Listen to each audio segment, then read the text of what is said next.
guys and gals, Nary here from Drake Wing Gaming, something to me on Twitter, the Gaming Dragon today, and coming back at you into the Let's Play episode of Polar Night. So, y'all, without further ado, let's go ahead and jump right back into it, shall we? Alarm Chan, you are up, and let's go. Alright, let's do it. Okay. To emphasize this point, he nodded to the window. Sea spray was running down the glass in constant streams as the ocean was whipped up by the intense winds. Alright, we need to come to a decision. Keep going or call it off. And how do you propose we do that? We vote. There was a pause where all I could hear was the wind and waves sluicing over the deck. The storm wasn't as intense as it was earlier, but still not weather I'd like to be out in. A vote? To stay out here in the middle of the fucking Arctic Ocean on a ship that's falling apart for 2 goddamn weeks? Is everyone here fucking high? Everyone put their money into this, not just you. We all get a say. So why not turn around, drop anyone off who wants to quit, and then continue without them? I would presume the people who decide to leave would want refunds. Each of you contributed funds to cover your own attendance on this vessel, but that was merely a small part. Majority of the funds you each provided contributed to chartering the vessel and the sonar. I cannot refund any of you without canceling the whole voyage, which, as I also just said, could not include the entire sum you each paid. So, put simply, no refunds. More accurately, either everyone gets a partial refund or no one does. And before anyone asks, chartering a new vessel would be even more expensive. I cannot speak to your financial situations, but mine is limited. That had to have been the most pained I'd seen him yet. Maybe he wasn't as rich as he appeared to be. At least not anymore. I don't care. I vote to go home. Her vote was completely unsurprising. Ugh, yeah. Me too. It's dangerous to continue. I vote we continue. Maybe you guys can live with yourselves knowing you could have gotten answers, but gave up. But Stefan, enough! I understand the arguments. She gave her sister a long, pleading look. Tabby bit her lip and looked away.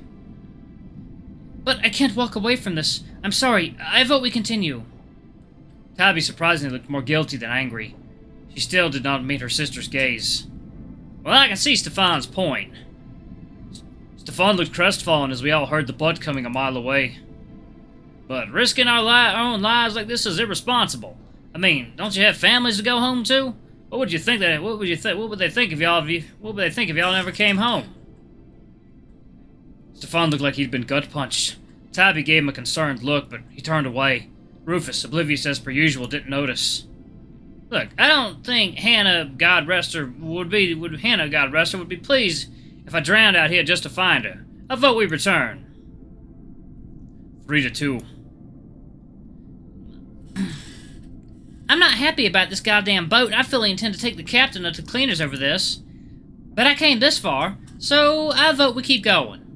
Just me and Sharif. My heart pounded and my mouth was dry, at least if Sharif chose. I abstain. I blinked and gulped at him. A stunned moment of silence followed. You... fucking... abstain?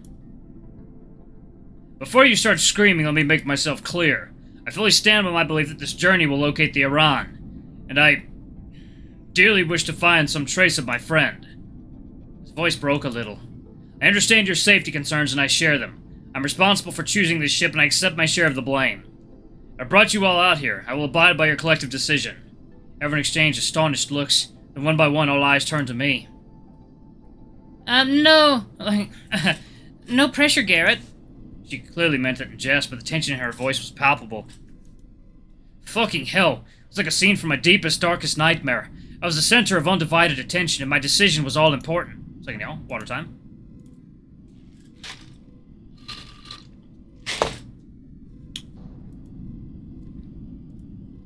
My tail curled against me, and I hugged myself as I lowered my gaze. Praying I looked like I was thinking rather than about to throw up. Sharif, this isn't fair. You've put all the pressure on Garrett now.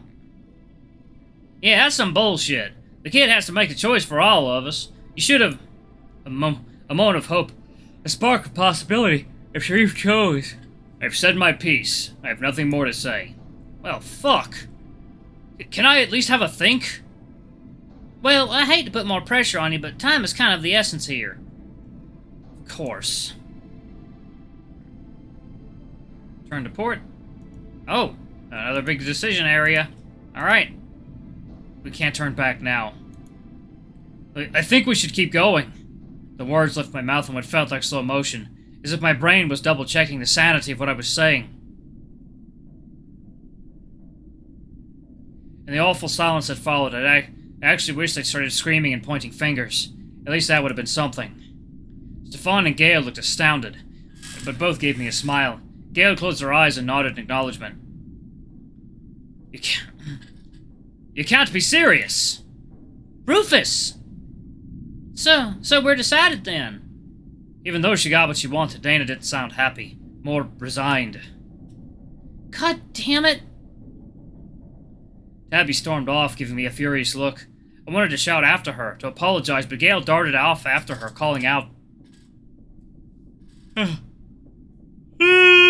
Sorry, Al, 1 second. Alright. Mind explaining your reasoning? Aaron perhaps had the strangest look of all. His expression was unsettling, as though he were seeing me in a new light. I don't think he liked what he saw. Look, I've made no secret that I'm not exactly here because I want to be.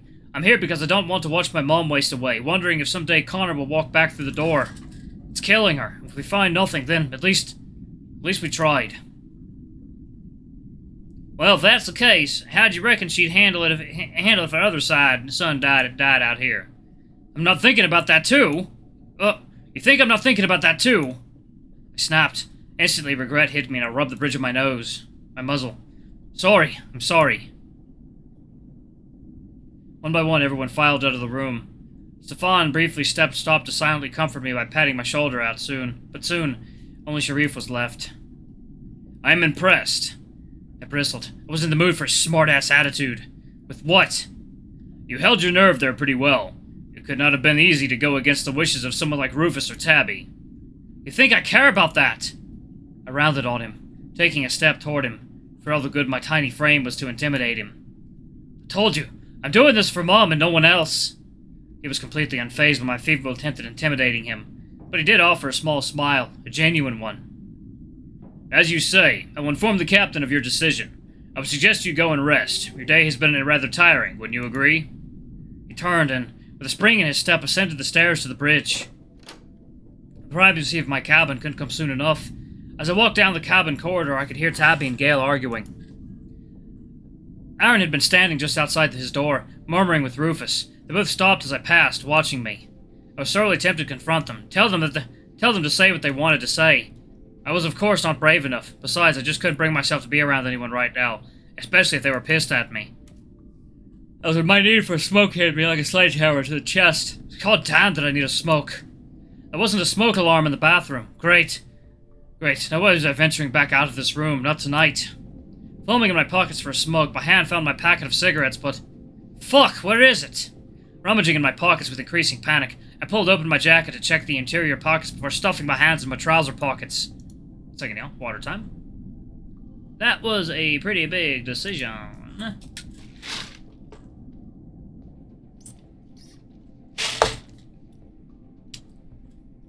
Alright. It had to be around here. It was never away from me. With each passing moment, it became clear that my lighter was missing. You have to be fucking kidding me! I paused, trying to calm myself and think clearly. Hard enough as it was when my chest felt like pure adrenaline was pumping through my heart. I'd last smoked just before my nap, before lunchtime. I dashed for the bathroom and stopped sharply as my boot splashed something. Oh, you're fucking kidding me! The window. I'd forgotten to close it fully. The floor of my bathroom was waterlogged. Shutting the door behind me fully to prevent it escaping into the bedroom, I ran over to shut the window before turning to observe the carnage. A toothbrush and other toiletries had scattered across the floor, presumably during the storm, which was also presumably where all the water had come from. Before I tackled that, I needed to find my lighter. If not in my pockets, I'd have to have left it here. It was the last time I'd taken it out. The knot of anxiety in my stomach turned to full-blown panic as I got down on my knees, my hands and knees, to search the floor. Maybe I'd left it on the edge of the sink, on a shelf. I glanced up at the window and a horrifying thought struck me. No, don't be stupid. Even if I had left it on the sink or a shelf, the chances of it flying out the window during the pitching in the storm was so ridiculous even my inner voice wouldn't accept it. No. I either dropped it somewhere or I'd taken it out at some point and forgotten I'd placed it down. I couldn't remember doing it, but it was all I could think of. With a heavy heart, I grabbed the towels from the shelf and started mopping up the water. Grumbling under my breath, my eyes continued to dart about for the glint of my Elysorn. If it had gotten waterlogged, there was a chance I wouldn't be able to light anyway. Finally, with a pile of sopping wet towels by a mostly dry floor, I stood. I set to righting the stuff that had spilled onto the floor, ensuring I gave my toothbrush a thorough run under the tap before putting it anywhere near my gob. As I staggered back into my room, it took everything I had left to strip to my underwear and plug my phone in before collapsing onto the bed. As I crawled beneath the sheets, I realized it was chilly. For some reason, feeling angry about the state of the ship felt so distant from my mind right now. I curled the sheets around me like a cocoon. I really was exhausted. It didn't feel like I'd done very much, but the evening had really taken it out of me. As I switched off the lights, it hit me again. I still not found a way to contact Mum. What was she thinking right now? Was she panicking? Terrified I was lost, just like Connor. Tears welled up as I scrunched my body into a fetal position, falling into my breathing. This wasn't something I could fix right now. I screamed in my head, trying to drown out that fucking voice. In, count to 3. Hold, count to 4. Out, count to 5. Before I could stop myself, my hand reached for my phone. I saw the texts again. The plaintive, familiar tone of worry in the last one. She was clearly trying to seem okay for my own peace of mind, but obviously was not. Her only other son, on a boat in the Arctic, and now he too wasn't responding. And I'd fucked up by not taking the opportunity to turn back, twice. Guilt welled up in me, pushing bile up my throat like poison. I chalked my phone away, not caring anymore. I just needed to make this fucking voice shut up. In, count to 3. Hold, count to 4. Out, count to 5. Fix it tomorrow. You can fix it tomorrow. Nothing to do now, just shut up. In, count to 3. Hold, count to 4. Out, count to 5. In, count to 3. Hold, count to 4. Out, count to 5. I fucking told you there's nothing to do. Why won't you let me sleep? In, count to 3. Hold, count to 4. Out, count to 5. There you go. Water time.